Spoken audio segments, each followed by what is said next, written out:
गाठ असो कोणतीही नका करू दुर्लक्ष, करा उपचार आधी नाहीतर व्हाल कॅन्सरचे भक्ष।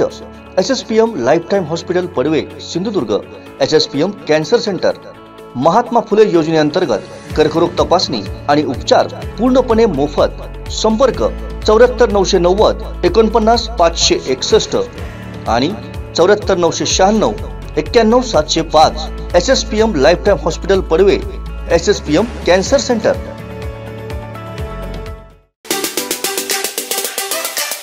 का जनता विरोध करेल?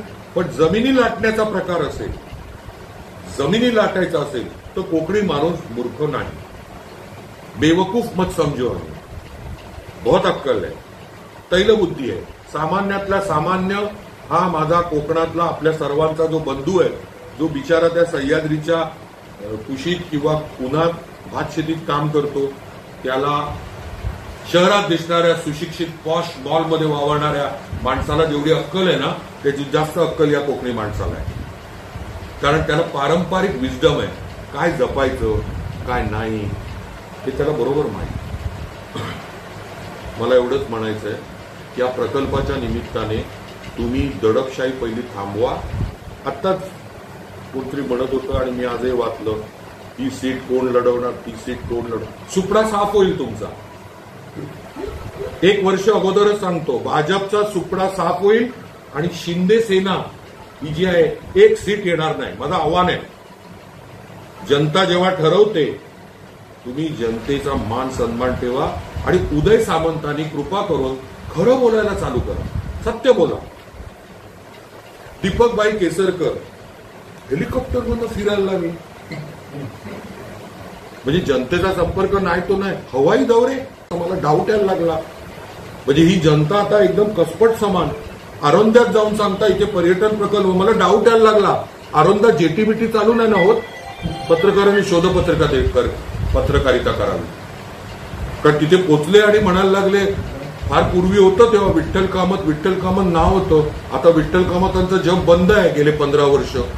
कुठे गेले विठ्ठल कामत? इतके प्रकल्प पर्यटनाचे चालू होणार होते, सगळं आशा दाखवले, जसं चष्मा हरवला तसं विठ्ठल कामत हरवले, पर्यटन प्रकल्प हरवले।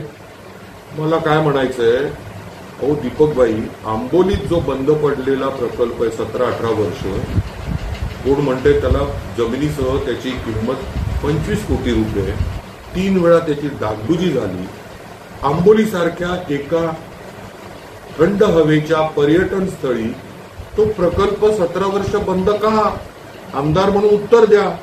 तुमच्यावर आरोप होत आहेत की त्याचं टेंडर का काय कोणी कोणाकडे आहे, मला माहित नाही। याचं प्रकल्प बंद असलेला मी पण बघतोय, तुम्ही पण बघताय। मग महाराष्ट्र टुरिझम डेव्हलपमेंट विकास पर्यटन विकास महामंडळ काय कशाला पाहिजे आम्हाला? बेड अँड ब्रेकफास्टचे बोर्ड लावायचे आणि 6-8 महिन्यात ते बंद होणार।